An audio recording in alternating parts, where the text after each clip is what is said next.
महाराष्ट्राच्या राजकारणातले ठाकरी वारे जे आहेत ते काही हटत नाहीत, ते काही थंड पडत नाहीत। सदा सर्वदा ठाकरे म्हणजे एक संघर्ष, आणि हा संघर्ष मतलबी वाऱ्यांसाठी नाही, समाजाच्या हितासाठी आम्ही करत आलो।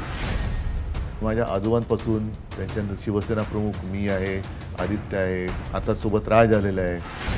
माझी शिवसेना खरी आणि माझं चिन्ह खरं डुप्लिकेट शिवसेना भाजपात विलीन करायला निघालेले आहे। उद्या मी निवडणूक आयुक्ताचं नाव बदलून त्याचं नाव धोंड्या ठेवलं, माझं नाव बदललं मी त्याला धोंड्याच म्हणणार। मोदीसारख्या विष्णूच्या अवतारानं लोकसभेत बहुमत गमावणं याकडे तुम्ही कसं पाहता? देशात अस्थिरता ठेवायची, थोडा झोडा आणि राज्यकार सर्वसामान्य जनतेला नेहमी चिंताग्रस्त ठेवायचं, एक तणावग्रस्त ठेवायचं। हा आता तोडा फोडा जोडा। फक्त 6 महिन्यामध्ये हे कसं घडलं?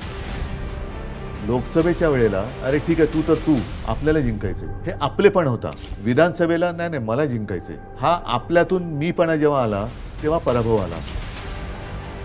आज जे ढोल वाजवले जात आहेत न केलेल्या कामाचे, हां, आणि तुम्ही केलेल्या कामाची साधी पिपाणी वाजवली नाही। मीच एक मुख्यमंत्री असा होतो, कोणी न मागता 2 लाखापर्यंत पीक कर्ज शेतकऱ्याचं मी त्याला मुक्त केलं होतं।